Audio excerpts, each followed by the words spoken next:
surgeon! I am a surgeon! Dr. Hahn, I am a surgeon! This one dramatic, memeable sentence thrust the state of autistic representation into the mainstream discourse.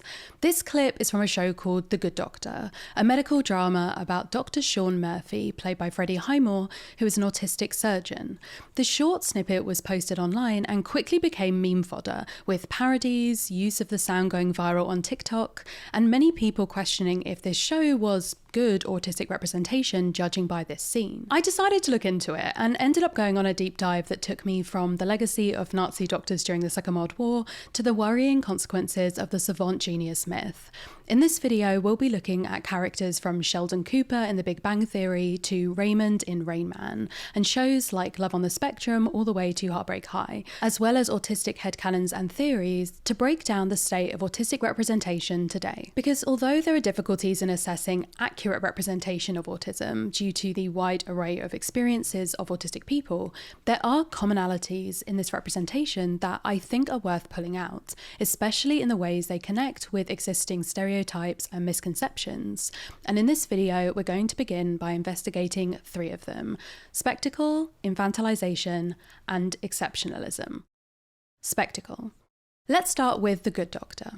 So spectacle in autistic representation is essentially a highlighting of difference, a focus on the alien nature of autism, emphasizing the outward evidence rather than the internal experience or processing or thoughts and feelings that person might be going through, showing an audience an autistic character through an holistic or non-autistic lens of the people who are on the outside watching what is visible to the world at large, like, for example, a seemingly random, sudden meltdown in public. The potential concerns with Highmore's character in The Good Doctor were discussed online even before the pilot had aired, with one analysis of the trailer by journalist Kayla Hale-Stern accurately predicting the debate that still rages around the show today. Dr. Sean Murphy is the hero of The Good Doctor, and this is a good thing. I guess I just don't want him to be a weekly spectacle, denounced and gawked at by naysayers before he saves the day. Whether intended or not, the performance of the I am a surgeon scene became a spectacle outside of the show, as TV journalist Michelle Karachanskaya explained in Collider. Sean experiences a meltdown, an experience defined as an intense response to an overwhelming situation, often involving being overstimulated by one's current environment. During this clip, Sean, who is provoked by his ableist colleague who wants to limit Sean's working abilities, shouts "I am a surgeon" repeatedly while looking emotionally overwhelmed. Many online criticised Highmore's portrayal itself, and users began remixing the sound, recreating the scene to mock the acting choices, and generally resharing it using every meme format popular at the time. But the question of how far this was a community of autistic people poking fun at a neurotypical actor's attempt at faking a meltdown, or a mixed group with holistic users just finding the idea of someone having a meltdown itself as a source of entertainment is impossible to know. Karachanskaya expanded on this in her article, saying, "While the accuracy of this scene depicting an actual autistic meltdown is questionable, the response to it is indicative of a larger system of how society sees neurodivergent people. Making fun of an autistic character having a meltdown, and not the actor's exaggerated attempt at playing one, is making fun of the idea of neurodivergence itself. Distress over having a meltdown in public isn't helped when a non-neurodivergent accommodating society makes fun of these moments, only adding to the stigma surrounding neurodivergence." And the questionable accuracy is something that has been, questioned since the show began, with critics quick to point out that Highmore himself seems to have drawn on a relationship with the organisation Autism Speaks for his performance, even doing a PSA for them. Autism Speaks is controversial to say the least, with a reputation for speaking for autistic people, focusing on parents of autistic children as a target audience, and supporting applied behavioural analysis as a way of treating autism. They were originally set up to find a cure for autism, which they conceptualised as a disease. They removed the goal of finding a cure from their mission statement in 2016.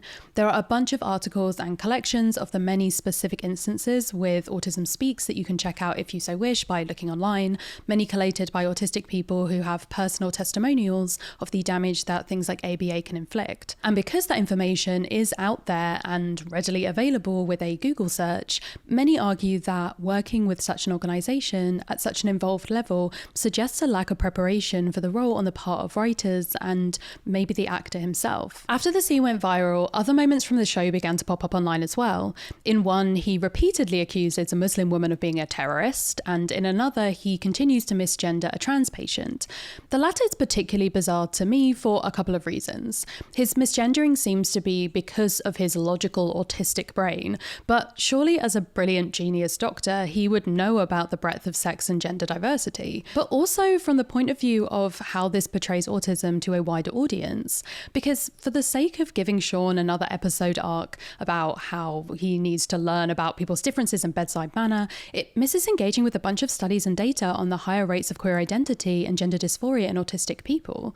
Like, you have a trans patient, an autistic doctor, and an understudied field linking them together. This is all the makings of some really interesting discussions and pathos for the show, but no, they go the other route, I guess. And the thing is, the show seems to link behaviours like Islamophobia or transphobia to his autism, as if it's an unavoidable side effect of it, like it's his natural state that he has to learn to grow out of with guidance from the neurotypicals around him. Lydia Brown, senior advisor at Autistic Women and Non-Binary Network, called out this element of the show directly, as reported in the Washington Post. The Good Doctor reinforces false stereotypes that autistic people can't form meaningful relationships, understand boundaries, or treat others respectfully. It feels like this is the kind of conclusion that you might come to from engaging with stereotypical attitudes and portrayals, or outside observation, without talking to someone who is autistic, because respect, consideration, and politeness are often malleable and socially constructed, and assigning negative intentions to autistic people simply because you observe a behaviour that you don't think is respectful enough is all too common. Observation of bluntness without an understanding of where it comes from can then be extrapolated by a screenwriter into extreme forms of rudeness, including bigoted beliefs, because of the false connection between the two. A genre where spectacle is part of its very appeal is reality TV, and autistic dating show Love on the Spectrum is no exception. These shows thrive on a high concept premise, that being a premise that you can describe in 1 or 2 sentences. Love Island is a group of singles try to find love in a stunning tropical villa, but anyone who isn't paired up at voting time is kicked out. The Traitors is participants undertake group challenges to earn money for a final prize pot, but amongst them are traitors who have the power to kill their fellow contestants. Love on the Spectrum is a concept that relies on autism as its very premise, a reality show following the dating lives of members of the public, but they are autistic. The but here holds a lot of potential weight. The idea that the fact that these people have autism is a big enough twist to be a concept in and of itself. The question for many then becomes, is this a genuine documentary about an underrepresented group of people who are often infantilized being shown as fully capable of relationships if they want them? Or is it played as a gawkable gimmick emphasising how different these people are to normal people on these types of dating shows? The answer to that question seems to be in the eyes of the beholder. Journalist Alison Foreman described it as an affecting show that paints telling portraits of human connection that are so lovely, so moving, and so wholly satisfying, it's hard to imagine reality dating being done any other way. This clearly demonstrates the positive attributes that she sees in the show, but also betrays the fact that the show is fundamentally different from other dating shows. Foreman perceives this as a good thing, with a wholesome nature being desirable in this space of reality TV. But it's clearly not in line with the typical hot singles element of many dating shows, which actively emphasises the desirability of the subjects in question. Whether this was a case of the show producers not seeing autistic subjects as inherently hot and desirable, or if they are fundamentally against the typical dating show format for anyone, is unclear. The production company, Northern Pictures, doesn't focus on dating shows at all. Their output has been a mix of environmental projects, social investigations on things like consent, mental health institutions, and sexism in the arts, and programming about disability and neurodivergence, including Unemployable Me, which follows people with neurodivergent diverse conditions such as autism, OCD, and Tourette syndrome as they search for meaningful employment. So we can't directly contrast their output on Love on the Spectrum with another dating show that they have produced to see if there are any differences in style and tone. Because there have been people critical of the show, pointing out the element of spectacle, which itself can combine with other aspects of stereotypical autistic representation, including infantilization. Disability policies and cultural reporter Sarah Litterman wrote in 2020 about the original series. The show is also riddled with bad advice and is frequently infantilizing. There are more interviews with parents than with the people the show is ostensibly about. The musical cues would be more appropriate for a documentary about clumsy baby giraffes than for a reality series about adult humans. There are discussions about sex on the show that are euphemistically broached by the producers behind the camera, asking grown adults who are moving in together and share a bed if they have consummated their relationship. The idea that this would be a surprising thing, considering they're about to live together and share a bed, seems to be tied to an assumption based on their autism itself. The advice Lutterman refers to is a key part of the show, where relationship therapist Jodie Rogers, who specialises in coaching disabled and neurodivergent clients, offers her insights. In one episode, she walks a young man, Kelvin, through a date scenario, correcting him when he doesn't immediately introduce himself, but also criticising him for following that up with his interests. He knows to pull out a chair for her, but does it too soon for her liking. When they repeat it again, he introduces himself just by name, no interest, and then forgets to pull out the chair. The lessons seem to be, in many ways, imposing objectively nonsensical norms of dating onto his natural inclination of connecting with the girl he's on a date with. Her version of dating advice here seems to amount to mimicking neurotypical dating norms, which have been adopted by society because they are the way things are, rather than because they would necessarily be the most natural or successful way to have a date, where the goal, after all, is to engage with someone, get to know them, and have fun. The spectacle here is the enforced repetition of the practice scenario. Instead of pulling out her own chair when he forgets, like most people would do, even if they expected a man to do that for them, she just stands there awkwardly, emphasizing to the audience his supposed failures at such a simple task. Journalist Sarah Kerchek wrote a nuanced piece for Time magazine about the show that asked questions about the editing, the score, and cinematography, and whether the same choices would have been made for non-autistic subjects. The plinky, cutesy musical accompaniment gives a very specific impression of the people on screen, and it isn't necessarily that they are capable adults ready for a romantic relationship. She also describes her hesitance around the lack of diversity on the show, missing an opportunity to give representation to people across multiple autistic experiences and identities. However, she also points out that it's not like reality unscripted programming about non-autistic love is a bastion of accuracy and perfectly fair depiction. Even the more earnest and straightforward ones aren't perfect. There's always a risk of misrepresentation and misinterpretation. Perhaps accepting that autistic reality show stars will be subject to the same hazards as non-autistic ones, and respecting the autonomy of those who choose to participate is its own awkward step towards equality. In a subsequent piece on Medium, she talked about the response to that article. Her initial piece had been written with the intention of discussing all supposed sides of the discourse around the show, but while many saw this complexity for what it was, she grew concerned about how people who enjoyed the show were treating my story as some kind of get out of being problematic free card. If this one autistic person liked it, they seemed to reason, then they were free to enjoy this reality show without any further soul searching or feeling any need to listen to more than one autistic perspective on it. This, to me, is a key part of any discussion about representation. As I talked about earlier in this video, there can be a tendency for people to want a black and white answer to a question of good and bad representation. I did a whole video essay about the false dichotomy of that binary in queer representation last year, in fact. Any representation in this video will have those who love and hate it, including amongst autistic viewers. But representation does have power, especially when we're talking about marginalised communities and those who have not had the opportunity to tell their own stories. It means that representation can also be informed, whether consciously or not, by stereotypes in prior representation made by non-marginalised people.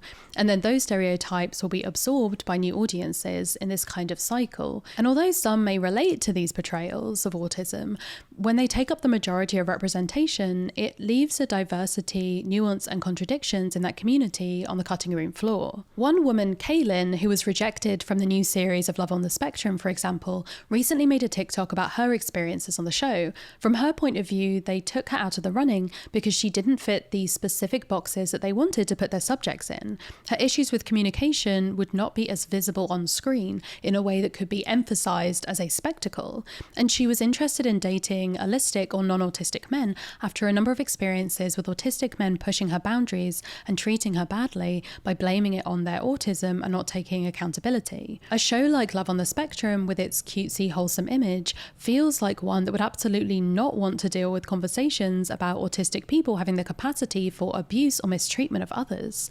She was told that they weren't filming in her area, so it wouldn't work out. But she later found out that that had been a lie when some of the production team from the previous season invited her out for drinks in her hometown. We see this element of spectacle in autistic coded characters too. Take Sheldon from The Big Bang Theory, who is a walking list of coded attributes, from his quirky and obsessive behaviours to his genius-level scientific knowledge. The show writers have denied he's autistic, and in the show itself he mentions that his mother had him tested, but it didn't end in a diagnosis. For many, this is seen as a sort of attempt at a get-out-of-jail-free card, that if they say he is an autistic, they don't need to be held to any kind of representational standards. Indeed, the actor who plays Sheldon himself has admitted, "Very early on, I was asked by a reporter whether Sheldon had Asperger's. I wasn't sure what that meant. I asked the writers and they said no, he has Asperger traits, but they're saying that took away a social responsibility." The intention for there to be some kind of neurodiversity in the show is clear for many, whether they intended for him to be autistic in all but name, or if they just saw these traits as a clear and classic nerd archetype they could tap into, is still up for debate.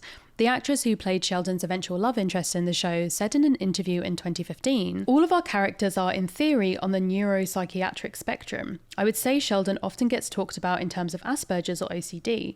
I think what's interesting and kind of sweet, and what should not be lost on people, is we don't pathologize our characters. We don't talk about medicating them or even really changing them. And I think that's what's interesting for those of us who are unconventional people or who know and love people who are on any sort of spectrum. We often find ways to work around that. It doesn't always need to be solved and medicated and labelled." The idea that labelling is an inherently bad thing is itself a strange way of looking at it to me, suggesting a kind of wholesome show where oddballs and misfits find love and friendship, but that people should find a kind of representation there without actually getting explicit representation itself. That they can connect with these characters' quirky weirdness, but that's sort of on them. It also allows the show to use many of Sheldon's attributes and behaviours as jokes in and of themselves, while denying that they are laughing at autistic traits. When the audience waits for a classic Sheldon Cooper joke, they're waiting to laugh at his misunderstanding of a social situation, or his frustration with someone messing with his routine, or his exasperation with those who don't have his savant-like skills. Okay, back up. What exactly is autism? So how can we have a character like Sheldon Cooper that people aren't sure if they're autistic or not? Surely characters are autistic or they aren't. At this point, I feel like it's time to ask the question, what specifically is autism? Not just because it's good for us all to be on the same page, but because the answer isn't exactly simple. The characters we've seen so far have been wildly different, even within the same arena of spectacle, and that is indicative of the vast and varied experience of autism. I collaborated with my friend and very talented autistic writer Nikki Watkinson to break this down for this video. As soon as I mentioned thinking about writing about this, she was like, "Okay, but can I work on it with you?" So the deep dive research in this section is credit and thanks to her. So both the word autism and the condition it refers to have a complex history, and that context may well shed light on some of the reasons behind these themes, myths, and issues that we see in autistic representation and that we're covering in this video. So autism is a neurological condition which affects how the brain processes information, but immediately, this is where we run into difficulties. Although it's evident that autism exists, no one quite knows where. Autistic people and scientific researchers alike agree that it is a distinct and observable condition, but as soon as we try to define it precisely, it becomes complicated. The National Autistic Society describes it as a lifelong developmental disability which affects how people communicate and interact with the world, which, may well be true, but is also vague as all hell.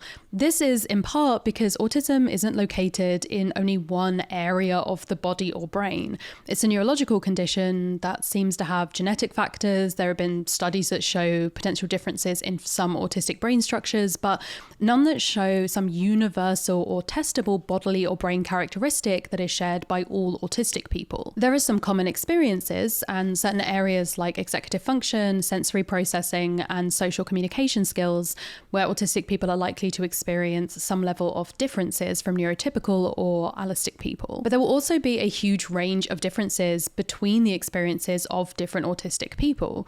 Issues with executive function can affect your ability to organize, to complete tasks, from everyday activities to new experiences. This might look like great difficulty with seemingly simple tasks like cleaning your room, for example, in the way it affects your working memory, flexibility, time management, attention span, and more.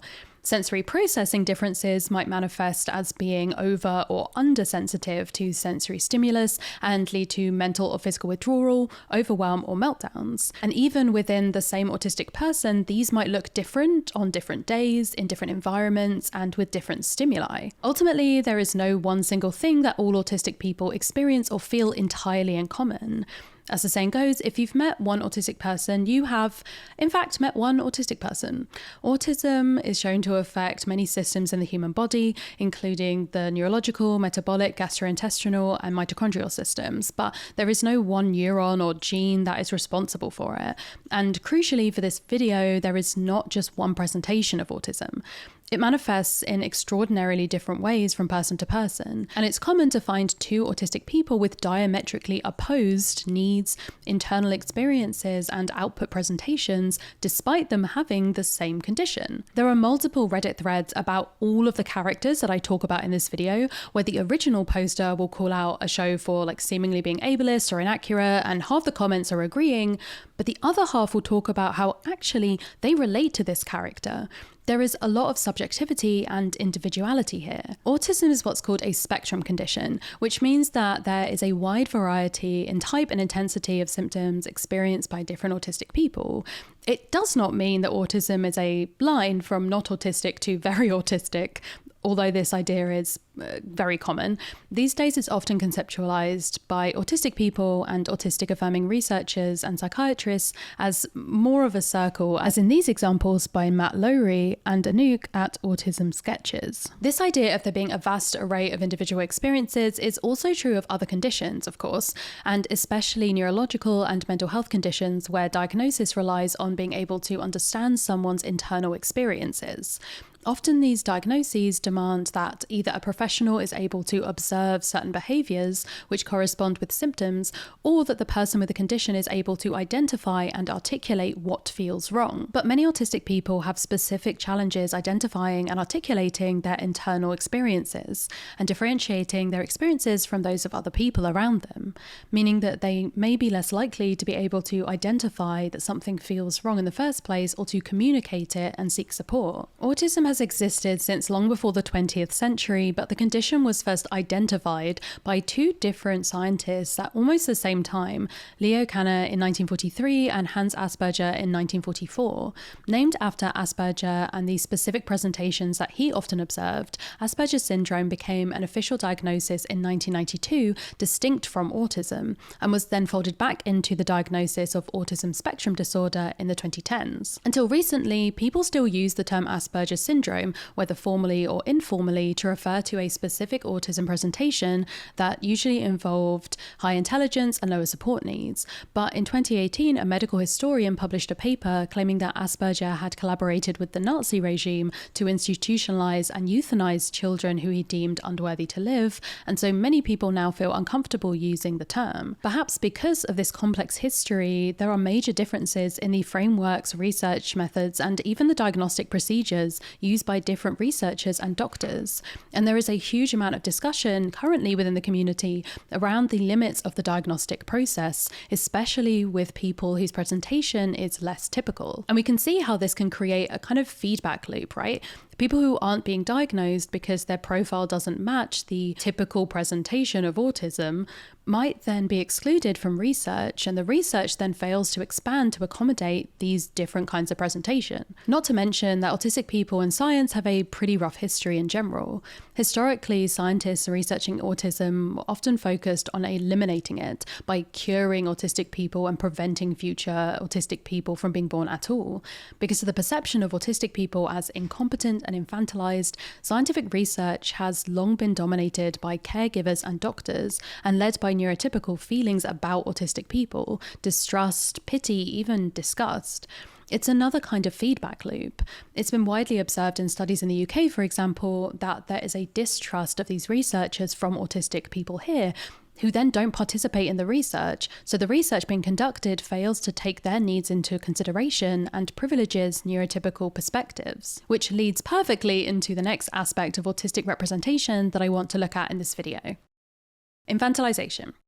Infantilization is an unfortunately common treatment for many neurodivergent and disabled people, including those who are autistic. This attitude and often outright treatment often comes from the underestimation of autistic people, the assumption that their processing of the world, their being nonverbal, their diagnosis itself makes them automatically incapable.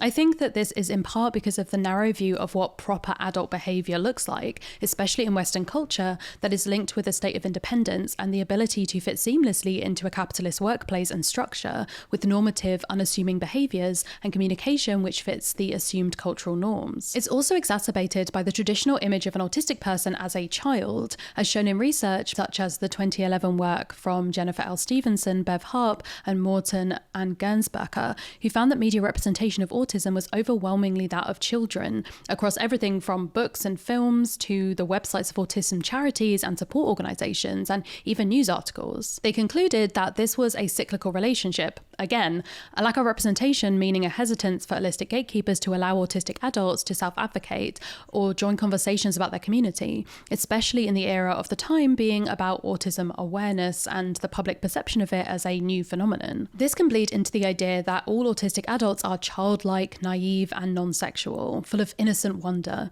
It assumes a universal lack of understanding and comprehension that might involve being spoken down to or condescended to.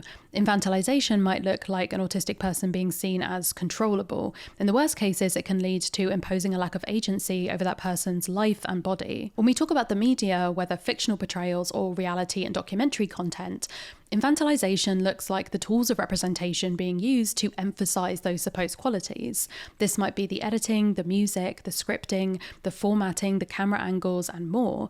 This paternalistic lens through which the filmmaker will show an audience an autistic character might historically have been from a place of utter ignorance. But in recent years, we see this idea that an allistic or non-autistic person who decides to shine a light on autistic life is doing so as a morally good act almost.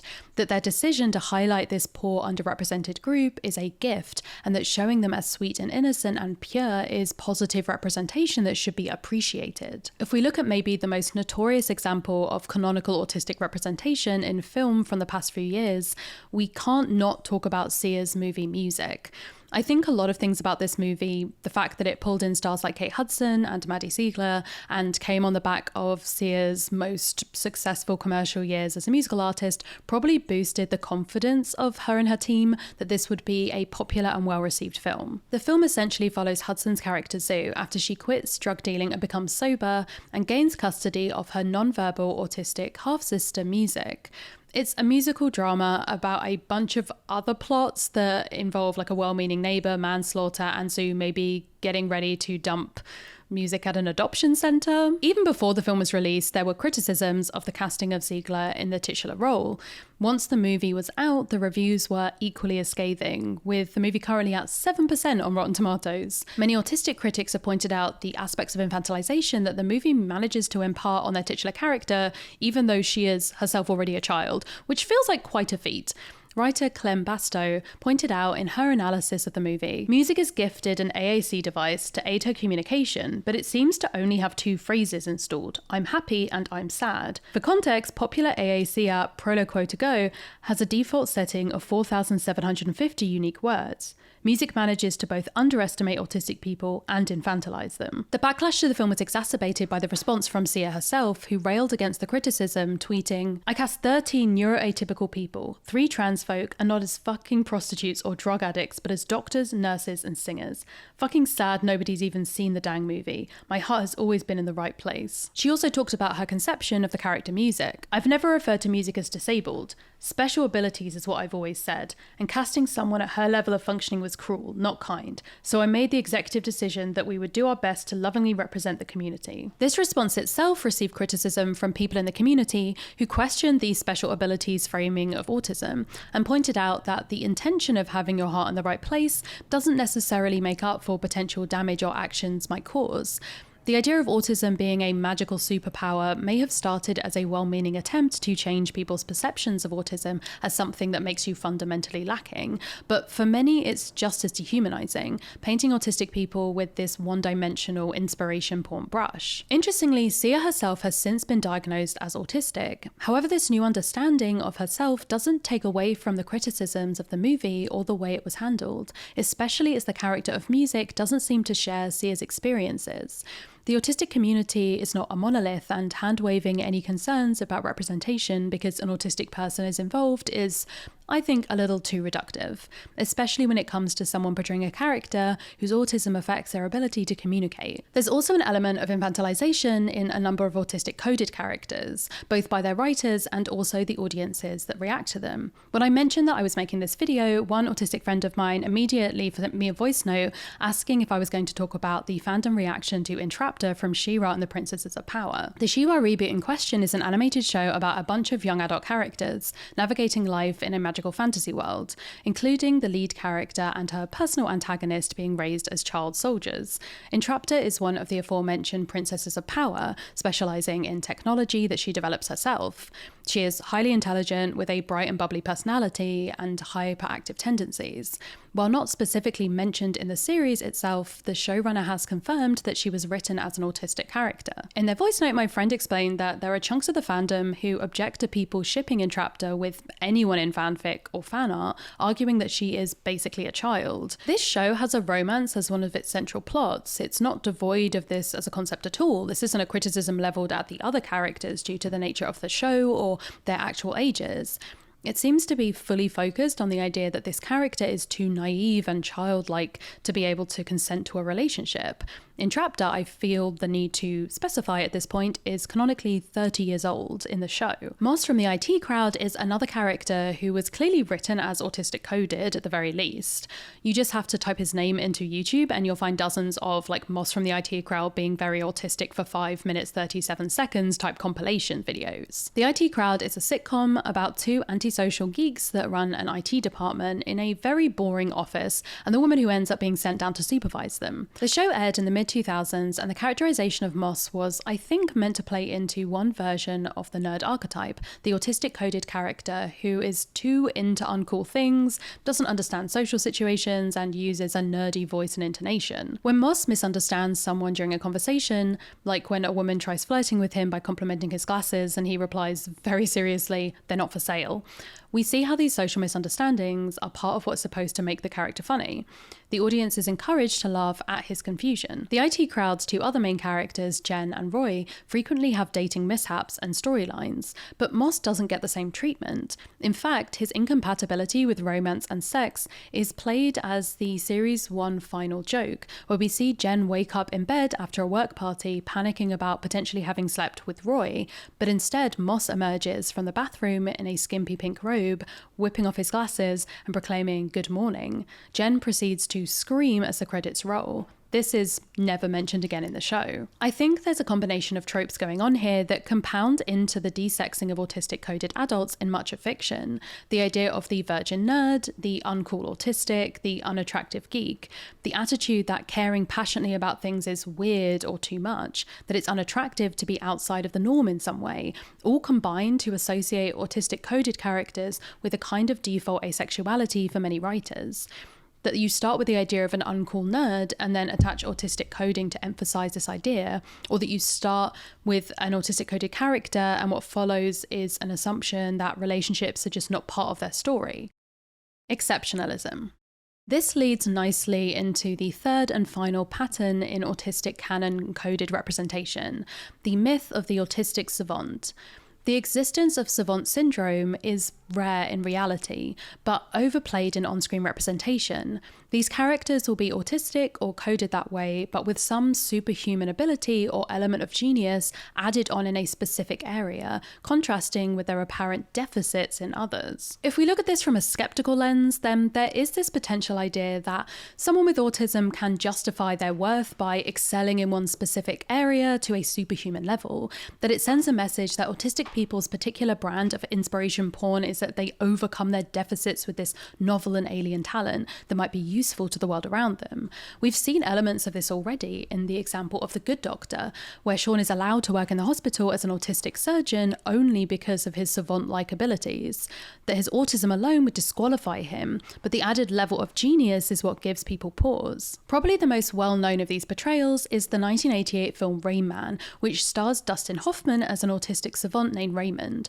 who's been living for years in an institution before his brother finds out about his existence. Raymond has incredible memory recall and can perform complex mathematical feats in an instant with ease. He also has discomfort with eye contact, extreme sensitivity to touch, verbal and physical stims, and a specific list of routine rituals that have to be in place. The film was based on mega savant Kim Peek as well as screenwriter Barry Marrow's friend Bill Sachter. While alive, Kim was believed to be autistic, but it's now suggested that he had FG syndrome instead. Similarly, Sachter was not thought to be autistic either. The original script didn't include the word autism at all. According to the book Neurotribes, The Legacy of Autism by Steve Silberman, the decision to make Raymond autistic came from two psychologists, one with an autistic son who read over the script.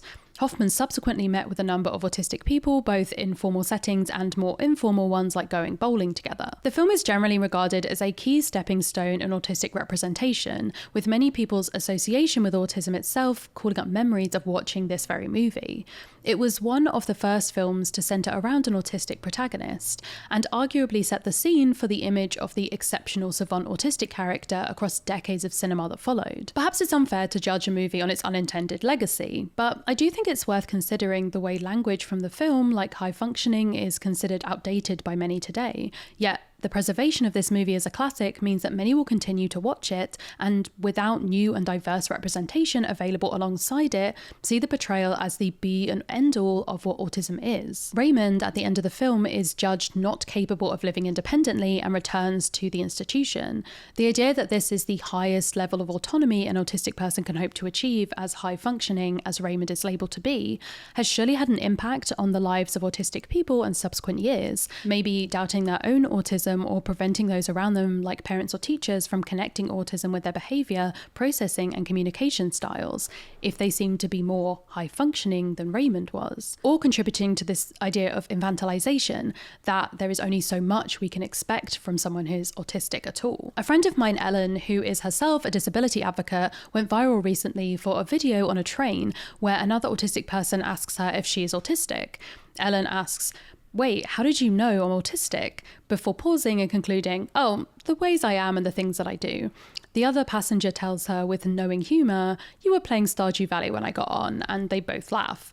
It was a fun interaction between two people on a train that lasted less than a minute, but the comments she received were truly wild. So many people attacking her for the gall of claiming to be autistic because the real autistic person wouldn't be capable of travelling by themselves. When writers base autistic characters on people they might have met once or twice, or who are public figures, or honestly even people that they consider friends, there's always a danger of a surface level interpretation, especially when we take into account masking, which might indeed be in place with even people they consider to be close friends.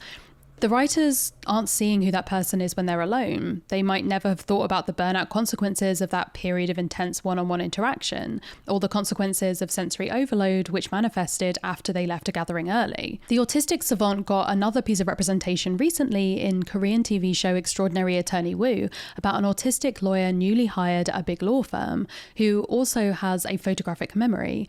The show is a clear example of how canonical autistic representation, including those that engage with common themes like savant exceptionalism that have been critiqued, don't necessarily lead to a universal feeling from autistic viewers as to whether a portrayal is good or not. Polygon writer Jeffrey Bunting interviewed an autistic attorney, Hayley Moss, who said, "I felt extremely represented. People typically are very nice to me, but a lot of the time they offer me unwanted and unneeded assistance, and it ends up looking like special treatment that makes me and everyone else sort of uncomfortable." Other interviewees pointed out the stimming in the show, using headphones to combat potentially overwhelming sensory stimuli, the negative reactions from colleagues to accommodations, engaging with echolalia, being in a relationship with someone who isn't autistic, and more as examples of aspects that made them feel represented. There's also the wider case, similar to that of Rain Man, for the show being positive just by existing as a piece of accessible representation in a place and time when autism is overlooked.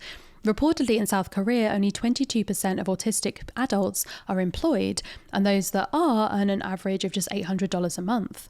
These elements of workplace discrimination are reflected by the various ways people underestimate and mistrust the character and her abilities in the show.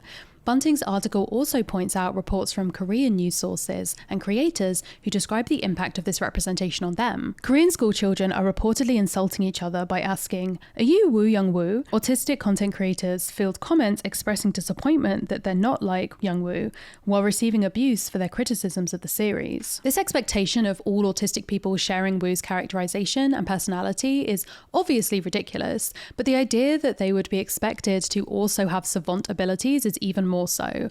Woo is a so-called prodigious savant, with her degree of savant genius being exceptionally rare. Many sources quoting the stat that only 75 people in the world would be considered at this level, although I couldn't find the original source of this claim. But the combination of this show's success and previous focus on exceptional autistic savant characters no doubt had an effect on the reception from an audience that might consider this to be the autistic norm. Interestingly, one interview with the creators of the show seems to demonstrate a level of understanding of the potential pitfalls that this singular representation can have. The interview has been translated online, with series director Yoo In-sik writing, "I sympathise with and feel regret for the relative deprivation that autistic people feel, the sense that they must have some kind of special talent to have value or to be worthy of being the main character." Writer Moon Ji-won's answer went even deeper into the response of the show when asked about audiences with developmental disabilities themselves. "To be honest, if I was autistic, or if my family or acquaintances were autistic, I would have been uncomfortable watching the drama Woo Young-woo. I can't easily call it fun. I'd probably be conflicted about whether to watch it or not, and no matter how much the drama is full of goodwill and good intentions, I can imagine the complicated feelings." To hear a writer say that they expect their show to be uncomfortable watching for an audience of people that the show intends to represent feels icky to some people, I guess. If it was an autistic writer saying the same thing about a show that they had written that autistic audiences might not want to watch, you could understand it to be more about the experience of watching ableism or the like play out on screen. If the piece is meant to confront non-autistic people with the realities of sensory overload or meltdowns or discrimination, that might well not be pleasant viewing for an autistic audience. But the fact that it's being said by a writer writing about a community in a show that isn't meant to be gritty or hard-hitting feels strange. He went on to say in the same interview, "I didn't try to avoid the difficulties caused by autism. I tried to show them as much as I could. I worried a lot about the concentration and degree of these hardships because I was afraid of showing them in a way that would hurt autistic people. I want to be able to support and root for the character Woo Young-woo, not because she is pitiful and they feel sorry for her, but because she is lovable, courageous, and cool." We also see this savant exceptionalism in autistic coded characters, perhaps most notably Sherlock Holmes. Many have theorized about the famed fictional detective over the years, including those who suggest the original character written by Doyle may well have been autistic. But perhaps the most infamous portrayal today is BBC's Sherlock, played by Benedict Cumberbatch. But before we dive into that, it's time for me to thank today's sponsor with a quick ad from Love and Pies. Like every other sapphic, I too dream of opening a bakery/bookshop/board game cafe/local cool hangout spot and defying all my friends who know me as the never played a game in my life gay. This game that's let me do just that is one of the 4 whole mobile games that I now have on my phone. Love and Pies is a baking puzzle game following this woman rebuilding her mother's burnt-out cafe after her mysterious disappearance. You match ingredients to make recipes and serve customers, plus you can repair and decorate the cafe however you want, although I always pick the blue option, let's be honest. Essentially, it combines together my loves of baking, interior decor, and unhinged cozy mysteries, because I've been playing this a bunch when I need a break and want to avoid just like mindless scrolling. And my main takeaway is that this town is full of gossips who are honestly not talking about this missing woman enough. There's also minigame events released every week. Currently, I am helping this adorable old woman deliver Valentine's letters, for example, so there's always new stuff to try. So if you're looking for a free-to-download game to play on your phone or tablet where you can get to have a cute kid who is always in a dinosaur onesie and also run your own cafe, you can download Love and Pies today. Sherlock has near supernatural levels of observational and deductive skills, helped by a near perfect memory. It's a spectacle within the show, as we see his mind's eye animated across the screen, connecting the dots of various seemingly unrelated clues to jump to correct but outlandish conclusions to even the trickiest of cases.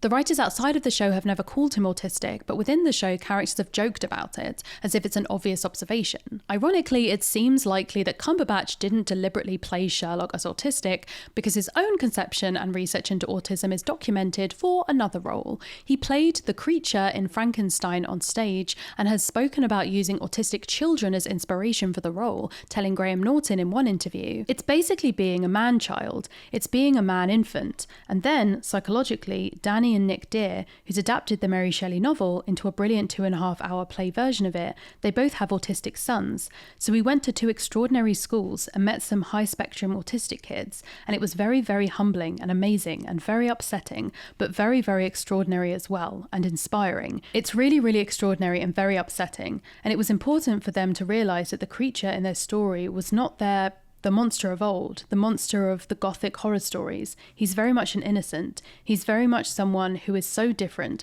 not only because of his appearance, but because of these behavioural tics, which are very autistic, both in his understanding of the world, psychologically and emotionally, but also physically as well, how that manifests later in his body. And so that was the major part of the preparation. Cumberbatch has subsequently said of people calling Sherlock autistic, "I'm very wary of that, because I've met people with those conditions. It's a real struggle all the time. Then these people pop up in my work and they're sort of brilliant, and they on some levels almost offer false hope for the people who are going through the reality of it." It feels like a real life example of the hesitation that so many people have with infantilizing or savant portrayals of autism, that people will read into these a universal autistic experience and not be able to engage with the scope of individual experiences.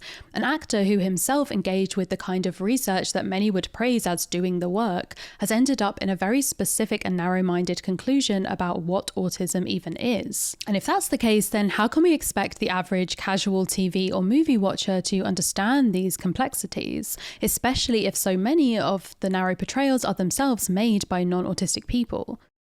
Autistic headcanons. Okay, so at this point, I think it's time to talk about headcanons, a genuinely vital piece of the representation puzzle. Autistic headcanons are characters that autistic viewers see as autistic, even though that isn't confirmed in the show or movie itself. This is often because the viewer sees elements of themselves in the character or people that they know. These are sometimes just the personal belief that a character is autistic, but might also include additional ideas about how that character's autism plays out in their life beyond what we see on screen. I have a strong belief that true representation is representation that is clear, undeniable, and explicitly evidenced to its target demographic. So for example, claiming a character is gay on a kids show only works if children understand the ways that you reference that in the show itself. It doesn't count if you code a character as gay so that parents give each other like knowing smirks as they watch with their kids, but the kids themselves have no idea. Similarly, I think the clear, undeniable, and explicit evidence for representation for autism is the only way that you can judge it in the sphere of conversations around representation more widely. It demands intentional and impactful representation that doesn't rely on stereotypes and coding. However, I do think that the importance of headcanons within community discussions is often overlooked. If one of the goals of representation is to make people feel seen, then characters that feel so connected with an autistic viewer's own experiences that they want to claim them as their own feel significant. I don't think they can be used to give credit to writers for pioneering representation. In fact, the fact that creators of these characters weren't trying to write an autistic character and yet accidentally written a more accurately autistic character and one that relied on tired tropes and stereotypes is telling, but you can't deny the importance of these characters to the individuals who see themselves within them. There are so many amazing examples, but I wanted to mention some of the most talked about here. A recent example might be Wednesday Addams from the Netflix show Wednesday. In an article for Glamour, writer Eleanor Noyce wrote about the elements of her character that resonated with so many autistic viewers. In the Netflix spin-off, she has a dislike of physical touch, struggles to interpret emotions and social cues, has minimal facial expression, rarely blinks, and appears blunt or monotone to her peers. In the article, They're Comfortable With Us Until They're Not, Autistic Coded Characters, Sarah C., a neurodiversity advocate, expanded on these wide observations. She shows sensory sensitivities, aversion to colour, touch, etc. She abhors physical contact, even going so far as to say "we don't hug" in the first episode. When presented with a room full of colour from her roommate, a popular werewolf by the name of Enid, Wednesday rips off all the wallpaper and colourful knickknacks on her side of the room. When Enid asks why Wednesday did this, she simply replies, "I break out in hives and then the flesh peels off my bones." Wednesday also has obsessive interests, a strong sense of social justice and tenacity that many autistics commonly have. It's easy to see why autistics gravitate and identify with Wednesday when viewing her through an autistic lens. And it isn't just the specifics of behaviour or sensitivities or voice that can spark a headcanon. There's also something key for many about characters' reactions to them. The experience of being shunned or looked down on or even outright bullied for expressing yourself or remaining unmasked is reflected in many of these characters. Characters who aren't reacted to in a negative way might serve as an appealing source of joy, optimism, and escape, but those that do suffer for their potentially autistic traits might feel especially significant with a kinship across multiple levels of experience. Like there's Eddie Munson, a new character introduced in the latest season of Stranger Things, who is loudly and proudly uncool. He dresses how he wants, is obsessed with Dungeons and Dragons, and is tormented by the popular jock crowd that dub him Eddie the Freak, a balancing act of a character existing in a world that looks down on him but who puts his middle finger up at it anyway. Some viewers have connected elements of the actor's physical performance with stimming or seen themselves in his obsessive interests and his hobbies. Interestingly, Eddie is also a character who is often headcanoned to be queer, and these combined together in a lot of fan fiction to explore his friendship with canonical lesbian and often autistic headcanoned character Robin. An example that felt obvious to me when I was watching the show Shadow and Bone was the character of Wylan Van Eck. He stims, he info dumps about his special interests, he seems to struggle with eye contact, has sensory issues, and experiences overwhelm. Just a bunch of things that viewers have picked up on to evidence autistic headcanons for him.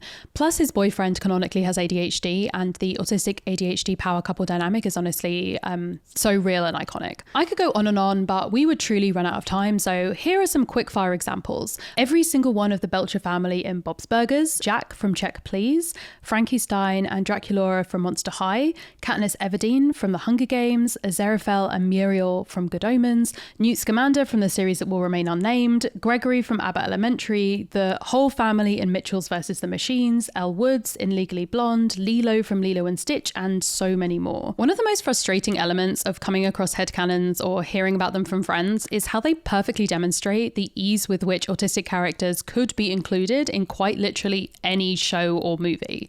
With Stranger Things, for example, autistic fans have essentially given examples of ways multiple autistic characters with specific and differing experiences of autism would work in a single show. That it isn't just about their autism, right? And it isn't autism that makes them suitable for a sci-fi show. Like, they aren't the unfeeling alien character or the screaming monster, they are two of the teen heroes. What has been missing? There are elements of autistic experiences that are by definition hard to get across in on-screen media. The traditional adage of show don't tell works for outward information and emotions that can be seen on people's faces or with their actions. But when you're looking at characters who deal with internal and sensory processing in a different way, you're faced with a decision, right? Do you stick with the show don't tell and create an external behavior to demonstrate this, or give room for autistic characters to express their internal feelings so as not to be misinterpreted? Without an added understanding of stimming, might it become to non-autistic audiences just a funny thing that autistic people do for seemingly no reason? As someone with pure OCD, I see a similar thing with portrayals of my condition on screen. It is, I think, the reason why contamination OCD is the most commonly used in these scenarios. Cleaning over and over is a visual expression of an internal process. But the over-reliance on this means that most people have no idea the level of internal turmoil that leads to the external behaviour of cleaning in the first place. We are currently experiencing what the tabloids are proclaiming to be some kind of autism epidemic, either because of vaccines or TikTok. There is the vaguest of truths here. I mean, vaccines have nothing to do with it, but more people are being diagnosed, seeking diagnosis and self-diagnosing than ever before. This is likely due to a confluence of factors, including both an increase in information and online community building and experience sharing, but also how much more difficult it's becoming to exist under late-stage capitalism without accommodations. Neurodivergent people who would have gotten by without a diagnosis in previous decades might now be finding themselves so overworked and overstimulated that their everyday experiences are becoming much harder to manage. I also think this conceptualizing of autism as this new modern phenomenon has a danger of us erasing some of the quite dark and horrific history of people sending away and confining their family members who were autistic or neurodivergent or disabled in some way into institutions, ignoring them, pretending that they didn't exist. So suddenly when you have more of an acceptance of autistic people, It seems like they've just suddenly popped up out of nowhere. Many people also argue that a key factor when it comes to late diagnosis in autism is the diagnostic criteria themselves, which is skewed towards the demographic that people like Kanner and Asperger most often treated, middle-class white boys. The diagnosis and the diagnostic criteria were developed around these children, their experiences and the observations of their caregivers and doctors, resulting in a diagnostic process which still to this day doesn't necessarily account for varying presentations in children of colour or children assigned female at birth, for example, or for that matter, adults. The diagnostic criteria still focuses heavily on childhood symptoms, and adults seeking diagnosis today have to evidence the presence of symptoms in childhood. This means that autistic people who go undiagnosed into adulthood often miss the window for diagnosis, especially if they have to rely on potentially biased, misinformed, or faulty memories from family members who knew them in childhood, but didn't necessarily have an understanding of their internal experiences then. These gaps in the diagnostic criteria have consequences, one of which is masking, which I've mentioned before in this video, an experience that is often lacking in autistic representation but is increasingly being discussed as a key component of many autistic people's experiences. Masking is a concept in sociology and psychology referring to the ways in which we camouflage our individual personality and natural behaviours in order to conform in society. It's something that most people do to an extent, but is particularly often observed in minority groups as a way of assimilating to the dominant culture. Franz Fanon, for example, defining masking in 1957 in his book Black Skin, White Masks, describing how Black Americans mimic the behaviour of white people. When masking, autistic person might suppress their stims in public or copy other people's mannerisms in order to pass as neurotypical. Often these behaviours are undertaken semi-consciously. The autistic person might be scolded by caregivers or teachers or bullied by their peers and internalise the message that these behaviours need to be suppressed. But this creates another one of those feedback loops. The autistic person struggles more and more, alienated from themselves and their instinctive coping mechanisms, but are often unable to describe how they feel or what they need, and to others they don't seem to be struggling. Recently, some researchers have proposed including masking within the diagnostic criteria, even going so far as to suggest it as a symptom of a female autistic phenotype, a type of female-specific manifestation of autism which is different from the existing male-focused diagnosis. But crucially, these camouflaging behaviours aren't an inherent part of autism. Like other forms of masking, they're a consequence of societal conditioning, of systemic racism and sexism and ableism, and of restrictive and stereotypical representations of autism, including in popular culture. They are, in fact, a trauma response to a society which privileges the voices of white men and ignores the suffering of women, trans and intersex people, and people of colour. We think autism only looks one way, so we miss all the other ways that it can look. But there are, of course, writers and actors who aren't relying on flawed research and secondhand tropes to create their autistic characters, writers who are autistic themselves. Representation by autistic writers and actors. In recent years, we've seen increasing examples of autistic writers and actors getting to tell autistic stories on screen. The first show I want to talk about in this section is Everything's Gonna Be Okay from Australian comic writer and actor Josh Thomas. The premise of this show is that his character Nicholas learns that his father is about to die and that he's been tasked with the responsibility of looking after his two younger half-sisters, Matilda and Genevieve. It doesn't sound like the premise for a comedy, but I promise it is very good and funny. Matilda specifically is a 17-year-old working on her dream of getting into Juilliard to study music and is autistic, and played by autistic actor Kayla Cromer. The show, from the jump, dodges a number of potential pitfalls of representation by having multiple autistic characters with a variety of personalities, goals, and interests. Through the series, Matilda explores her sexuality, her desires, and ends up in a non-conventional romantic relationship with another girl, Drea, who is an asexual lesbian. Matilda and Drea agree that Matilda can explore sexual hookups with guys they meet on dating apps in a communicative poly relationship. Far from the stereotypical idea of autistic people being infantilized and unable to complexly communicate their needs and wants and desires, this whole storyline is an exploration of the ways that thinking outside of social convention can lead to ultimate happiness that makes its own rules. Writer Thomas said in an interview with Awards Daily, "I'm very aware that we don't have a lot of autistic representation on TV. Only having one autistic character would feel weird. We have 3 autistic characters in our show, and there are only 2 or 3 other shows with autistic characters, and they aren't even played by autistic people. So suddenly we have half of all autistic characters on TV. TV. I want to make sure that they are all different. It was a solid point we wanted to make.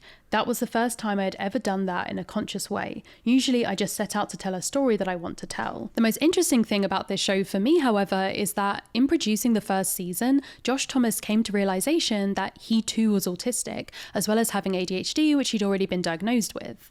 It was a real-life example of the ways that authentic representation can have an impact, although much closer to home than many would expect. Between seasons, he was able to get a diagnosis, and Nicholas, the character, goes through his own journey with figuring out that he is autistic in the second season of the show.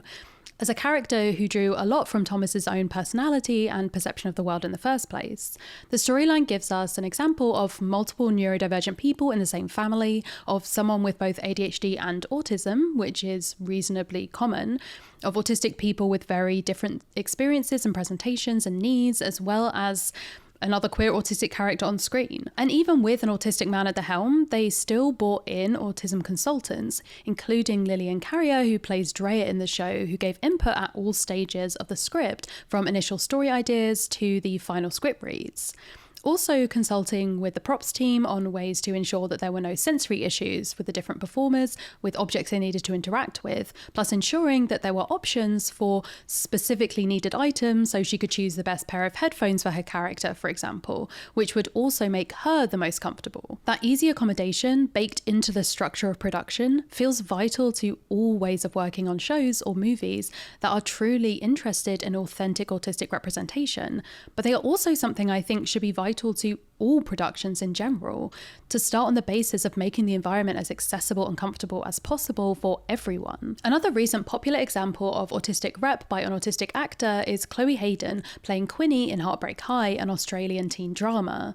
The show had similar methods to ensure that Quinny felt as real as possible, including both an external consultant but also writers who were always ready to make changes based on Hayden's feedback from the start. I knew that it was special because when I got the casting brief for Quinny, she was very boldly depicted as a neurodivergent person, and I've never seen that before. It's usually like, this person is quirky or this person is XY. We never actually see this person is definitively neurodivergent. This explicit representation was clearly a key part in Hayden trusting the team to tell Quinny's story as part of their wide ensemble of characters. Quinny's storylines include a new relationship with fellow classmate Sasha and the subsequent breakup, as well as her friendship with Darren and special interest in book series Angeline of the Underworld. Critics have praised the ways that her autism is balanced with her personality and circumstances, not ignoring it, but also not making it the only thing that's unique about her. We see the way the nature of her high school environment affects the way she thinks about herself, including her autism, and her decision to talk about it with other people or not. After an argument with Sasha, for example, she experiences a period of nonverbal shutdown that her friend Darren immediately understands and defends. This trust and closeness is played out across the show, with both of them helping each other in different ways as a loving equal friendship that defies many of the autistic, antisocial, emotionless loner images of early stereotypical portrayals. In one interview with Time Out magazine, journalist Chantel Lacrosse asked Hayden, "How did you play a role in making sure that Quinny wasn't some kind of caricature of what an autistic person might look like based on misconceptions?" And Hayden answered, "I think when they hired me, they knew I wouldn't let that happen. I only discovered after getting the role and finishing the series that they actually scouted me on TikTok, and I don't hold back on there. I'm very loud and very vocal, particularly about the entertainment industry and about media, so I think they knew from the get-go this wasn't going to be a very yes man sort of deal for them, but they never want to try and make it that way either. So many divergent voices have gone into Quinny to ensure she wasn't some manic pixie dream girl, or this false stereotype of autism that we've had far too much of." The final example I wanted to mention is the British kids TV show A Kind of Spark, based on the book by autistic writer Elle McNichol. The story follows an 11-year-old autistic girl, Addie, who starts a campaign for a memorial for the victims of the witch trials in her hometown in Scotland. There is a clear parallel made between the misunderstood witches of the past, who seem to act strangely and unnaturally and were punished for it, and the experiences of autistic people. She learns about the witch trials at school and becomes dedicated to finding a way to have the victims remembered, to the idea that she and they are alike and that she can be a voice to speak for them. The series was staffed by neurodivergent creatives, from crew to writers to actors and consultants too. In an interview with The Guardian, writer McNichol, who also wrote the series, explains, "I said to the BBC, it has to be very autistic-led. There's this expression, diversity is being invited to the party, inclusivity is being asked to dance. But what if we threw the party? What if it was our party? It's not a story about being diagnosed with autism or people suffering with autism, which I'm very against. It's a story about a girl who is on a mission. Being autistic is an all-encompassing thing. It filters into every aspect of your life, as is true with Addie, but the story is about this legacy. In the show, Addie has 2 older sisters, one who is autistic and one who isn't. All 3 sisters, however, are played by autistic actresses. They've spoken about the difficulties on set of acting out emotionally and physically draining moments like sensory overwhelm, but also the experience of having to mask as a character who is neurotypical. They all seem to agree that the atmosphere and provisions on set were directly aimed to account for this. Again, this is the kind of thing that feels like it should be happening on sets of all kinds. A genuine empathy and understanding of people's needs, regardless of who they are. Why write autistic characters? Okay, so at this point in the scripting process, when Nikki and I were talking about what we were going to cover in this video, I wondered if there would be anything interesting in finding out why so many non-autistic writers had included these characters. What was the reasoning here, especially if they were portrayals that ended up being mired in stereotypes or that fed into misinformation, or with behind-the-scenes research which demonstrated the writers only thought to engage with autistic people after deciding to write about them. Nikki went away to have a look into this, and honestly, it was a mess. She kept digging, and eventually, when I asked how it was going, she explained that she just couldn't get it to come together into a complete section because it didn't feel complete. It felt lacking, empty, a list of quotes and citations from various interviews, but it didn't feel like enough. This was clearly frustrating, so we moved on and left the notes to come back to later. But thinking about it, that feeling of incompleteness is surely a symptom of the problem itself. Of course, there won't be a logical and understandable list of reasons for the appeal of writing autistic characters if autistic screenwriters don't themselves really know about autism as a complex and individualized spectrum. And because if they then decide to try and engage with and understand autistic people during the writing process, they would surely be hesitant to reveal that their initial motivation was an ignorant kind of fascination. I think we can hazard a guess at reasons that, deep down, some of these writers were writing these characters, they've seen the autistic savant character so many times, they just assume that it's a fair game archetype. They want to write a kind of inspiration porn story for those poor autistics. They see it as a useful narrative device. They think it will Rain Man them into a lofty, worthy seeming story by award season, right? There is an overarching element here that Nikki summarized as simple laziness to me. It's easy to just go along with it. These tropes are so encoded in popular imagination that there's a kind of shorthand to autistic representation now. This single mother needs to be more sympathetic, so we'll give her an autistic kid because we all know that autistic children are difficult and violent and a nightmare for the parents. Of course, what this stereotype doesn't often acknowledge is how difficult it is to be autistic, to be presented as a burden to those around you. But what can you do? Nikki also pointed out that even with side characters, stereotypical autistic coded behaviors and personality traits are used as a shorthand for an unpopular or unpleasant outsider. They're layered with a heavy hand and rarely given any nuance, sympathy, or redeeming qualities.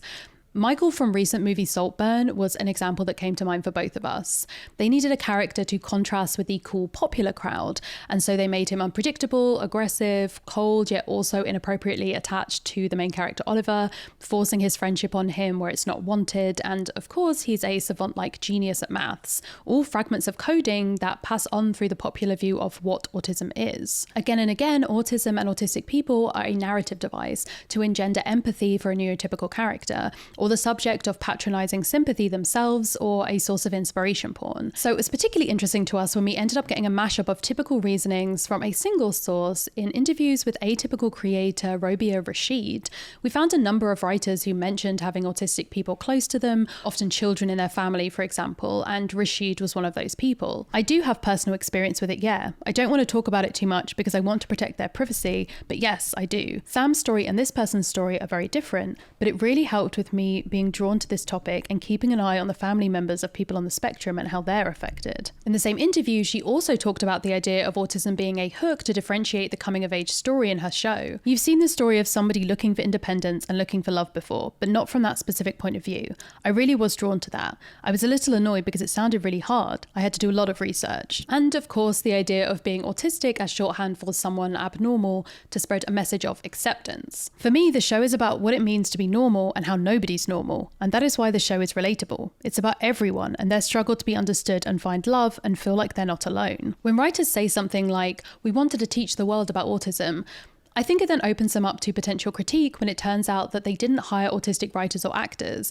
It's fair to question, I would say, why are you the one doing this teaching?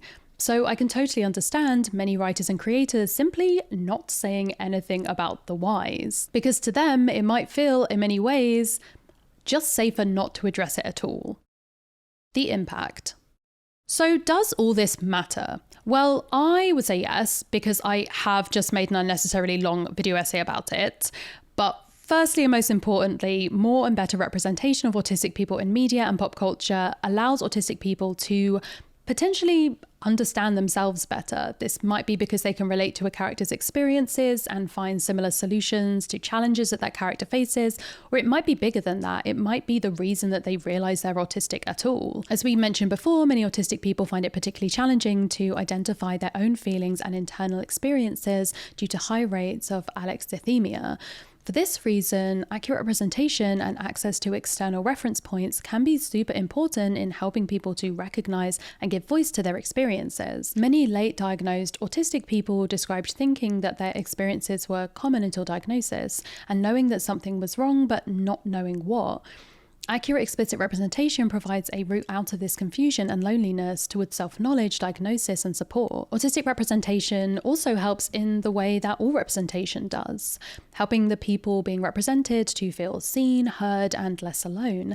This might be particularly important for autistic people whose experiences of socialization and communication might be complex. As Chloe Hayden said, "You can't be what you can't see. Growing up, never seeing myself represented, I grew up thinking I wasn't supposed to be here.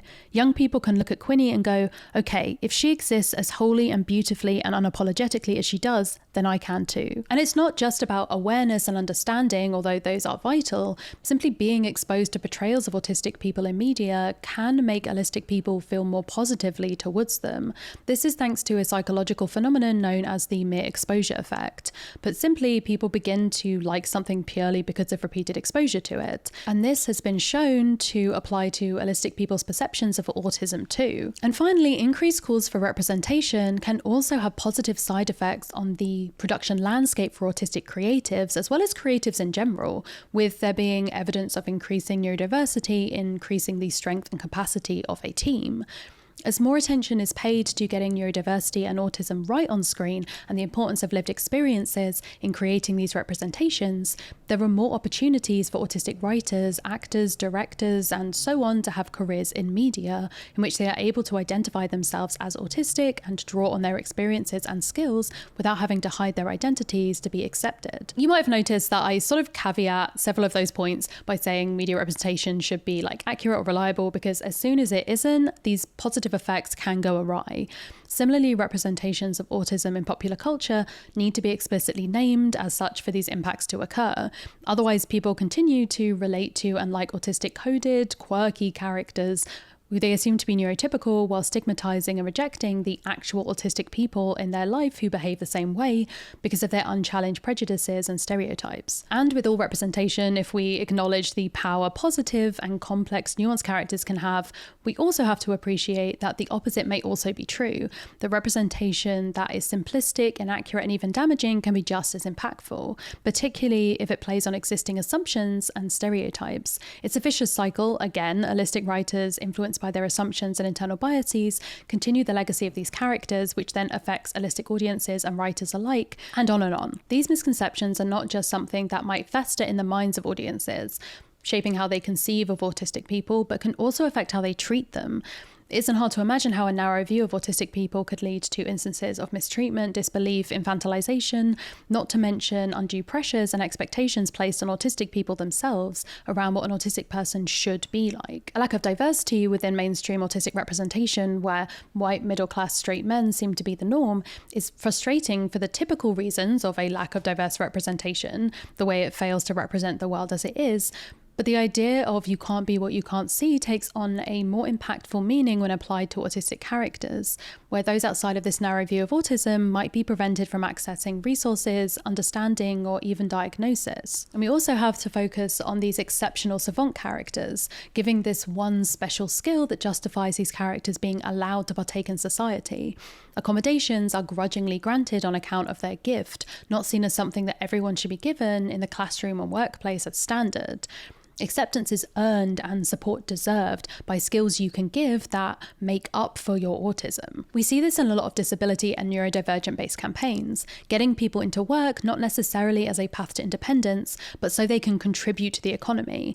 In a show of the dystopian world we live in, we have the example of programs which specifically target autistic employees, as journalist David Kushner explained in an article in Esquire. Leaders in the Israeli army developed a program to recruit autistic people for technical and detail-oriented roles. Soon, organizations such as software company SAP, tech company Hewlett-Packard, consulting firm Ernst & Young, and many others developed programs of their own. Autistic adults around the world experience high rates of unemployment and underemployment, with a range of studies and reviews citing employment figures as low as 18% in the UK, for example. A report by the Institute of Leadership Management found that half of the respondents, made up of over 1,000 managers in the UK, would be uncomfortable employing or line managing someone who is neurodivergent. It would be a mistake, I think, to encourage the view of either superhuman savant powers being the positive trade-off, or relying on forcing autistic people to mask and push through overload and burnout to act as similarly to their holistic colleagues as possible. Rather, an understanding of individual skills, a comprehensive and inclusive accommodation program, and access to equal pay, benefits, and non-discriminatory support is needed. I would also say universal basic income and an understanding that just because someone can push through a work week and then spends the rest of their free time having to recover from it doesn't mean that they are able to work a full-time job, but should still be allowed to have the money, funds, and resources to live their life. Maybe too controversial, but I feel like it just makes sense. A representation that fails to engage with the everyday experiences of actually autistic people, whether in work, relationships, communities, or free time passions, risks creating symbolic archetypes that can be used to withhold resources and information for those who don't fit this narrow definition of what it is to be autistic at all. Thank you so much for watching, especially if you managed to get all the way to the end. Shout out to my fellow ADHDers. I see you. You probably have this playing in the background. You're listening to it while doing another task like tidying up your room. Welcome. I appreciate you. If you would like to help support videos like this one, then I have a link to my Patreon below, along with all of my social media, so you can find me all over the internet. And if you have any other examples of autistic representation that you think people should check out, including in obviously TV shows and movies like I talked about here, but also like games, books, podcasts, stuff like that, then please leave them in the comments. I'm sure that the kind of people who have watched this video are the kind of people who would very much appreciate it and want to watch more of it, including myself. And until I see you next time, bye.